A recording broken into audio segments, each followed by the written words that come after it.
कभी कभी वो रात और वो मंजर याद आता है तो मेरा दिल दहल उठता है। आखिर वो क्या था? वो महज मेरा कोई ख्वाब था या हकीकत जिसे मैं आज तक भूल नहीं सका? जब कभी वो वाकया मेरा सामने आता है तो खौफ के मारे आज भी मेरे रोंगटे खड़े हो जाते हैं। उस रात की सारी घटना मेरे आंखों के सामने एक फिल्म की तरह भांति चलने लगती है। भयानक और अंधेरी रात, ऊपर से सुनसान इलाका, बड़ा सा उजाड़ कमरा, फिर कंडक्टर की लाश का यूं मिलना। न जाने उस रात क्या होने वाला था, लेकिन हम उस रात सच में बच गए। अगर वो ना होता तो शायद हम सब भी उस कंडक्टर के साथ अपनी जान से हाथ धो बैठते। हेलो दोस्तों, शुभ रात्रि हिंदी हॉरर स्टोरीज में आपका स्वागत है।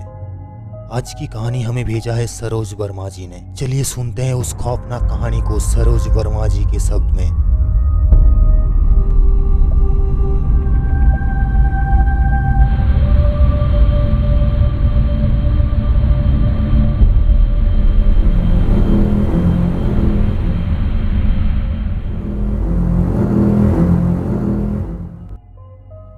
नमस्ते दोस्तों, मेरा नाम सरोज वर्मा है।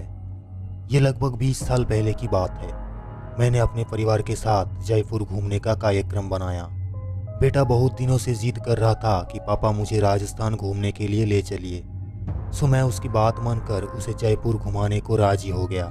मैं, मेरी पत्नी रीमा और बेटा स्वयं घर से जयपुर के लिए रवाना हो गए। हमने 2 दिन में पूरा जयपुर घूम लिया, लेकिन मेरे पास अभी 2 दिनों की छुट्टी और भी बची थी, तो मैंने सोचा क्यों ना अजमेर शरीफ भी होके आते हैं। चूंकि हमारी ये प्लानिंग अचानक हुई थी तो हमें जल्दबाजी में बस का सहारा लेना पड़ा। उस बस में और भी यात्री थे, खासकर बुजुर्गों की संख्या ज़्यादा थी। हमारी जैसी केवल एक ही फैमिली थी। बस में यात्री भी कम ही थे, क्योंकि बस भी थोड़ी खजाड़ा थी, इसलिए शायद उसमें ज़्यादा यात्री नहीं बैठे होंगे। करीब रात के 8 बजे बस अपने गंतव्य की ओर रवाना हो चली। हम तीनों अपनी अपनी सीटों पर टेक लगाकर बैठ गए। स्वयं तो सो गया, लेकिन मुझे और रीमा को बीच बीच में हल्की हल्की झपकी सी आ रही थी।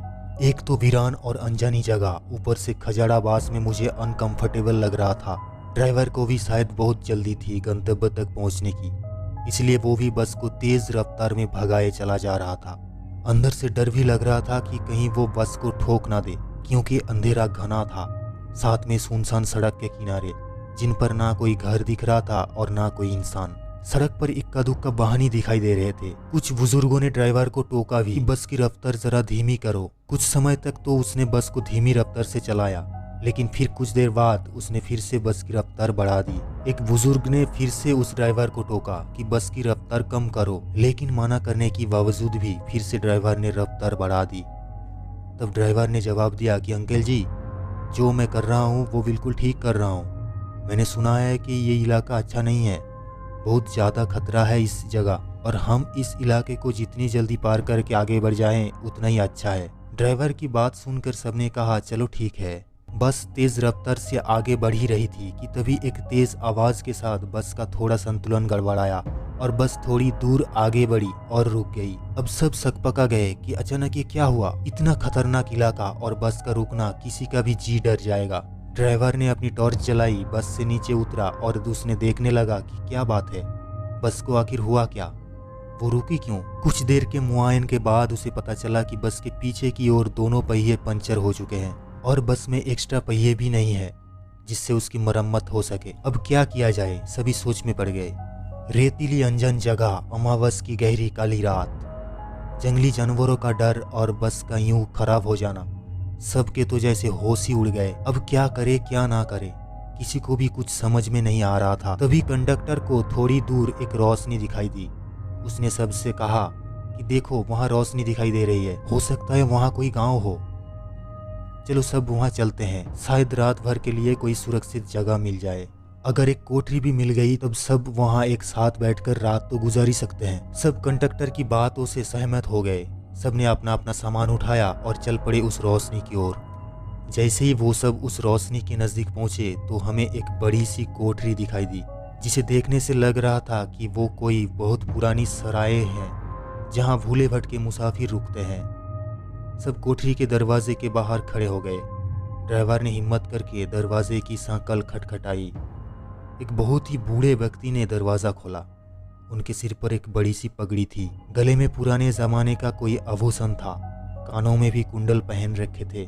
कुर्ते के ऊपर उन्होंने एक सदरी पहन रखी थी, कमर में धोती, पैरों में पुराने जमाने की ऊंट के चमड़ी की बनी मोजड़ी पहन रखी थी और हाथ में एक बड़ा सा लट्ठा ले रखा था। वो और उनका पहनावा बहुत ही अजीब लग रहा था।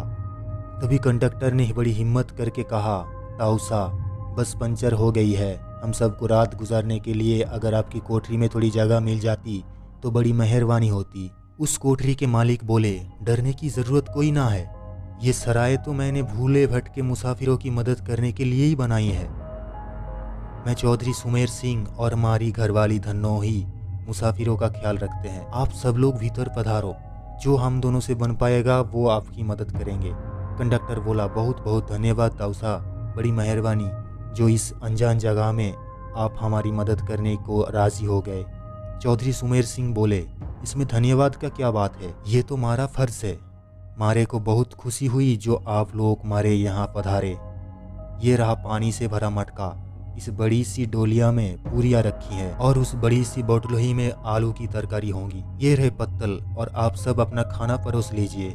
महिलाएं धन्नो के पास चले जाएं और पुरुष मेरे साथ आ जाएं।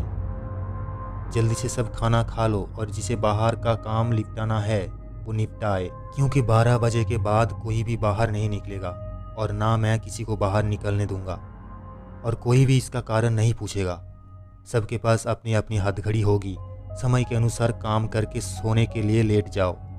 ये रहे कंबल, सब बिछा लो। हम सब ने चौधरी सुमेर सिंह की सारी हिदायतों के अनुसार काम किया और कंबल बिछाकर लेट गए। जिनके पास अपने अपने साल और चादर थे वो सब ओढ़ कर लेट गए। चूँकि मेरे पास ओढ़ने वाला बड़ा कंबल था, इसलिए मैंने बेटे को अपने साथ सुला लिया और मेरे पत्नी औरतों के साथ अपना साल ओढ़ कर लेट गई। चौधरी जी ने एक बार फिर सबको बाहर ना जाने को हिदायत दी और सबको सोने के लिए कहा। लगभग 12 बजे के बाद ना जाने कंडक्टर को क्या सूझी, उसे बीड़ी पीने की तलब लगी और वो बाहर जाने लगा। चौधरी जी ने उसे बहुत रोका लेकिन वो नहीं रुका। कंडक्टर की बाहर जाने के बाद चौधरी जी ने जल्दी से कोठरी की किवाड़ बंद किए और साथ में पटरे की मदद से किवाड़ को मजबूत से बंद कर दिया कि कोई भी भीतर ना आ सके और सारे रोशनदार और खिड़कियों को भी बंद कर दिया। कुछ देर के बाद बाहर से बहुत बुरी बुरी और डरावनी आवाज़ें आने लगी। साथ में कंडक्टर की भी आवाज़ सुनाई दी, वो बचाओ बचाओ चिल्ला रहा था। कोठरी के कुछ लोग कंडक्टर की मदद के लिए बाहर जाने लगे, लेकिन चौधरी जी ने उन्हें सबको ये कह कर रोक दिया कि अगर सब बाहर गए तो सर्वनाश हो जाएगा। वो शैतान अगर भीतर आ गया तो हम में से कोई भी जिंदा नहीं बचेगा। सब अपनी जान के विषय में सोचकर पीछे हट गए। फिर चौधरी जी ने सबसे कहा कि सब अपनी अपनी जगह पर लेट जाएं और उनकी बात मानना हम सब की मजबूरी थी। हम सब ने वही किया जो चौधरी जी ने कहा था। 1 आध घंटे बाद सबको नींद आ गई। हम सब सुबह जगे तो वहाँ का मंजर देखकर दंग रह गए। हम सब रेत पर लेटे थे और वहाँ से कोठरी गायब थी। केवल हम लोगों का सामान ही पड़ा था। वहाँ 2 समाधियाँ बनी थी जिन पर चौधरी सुमेर सिंह और धन्नो सिंह लिखा था। हम सब ये देखकर हैरान थे कि आखिर रात को जो हुआ था वो ख्वाब था या हकीकत। तभी वहाँ से एक चरवाहा अपनी भेड़ों के साथ निकला।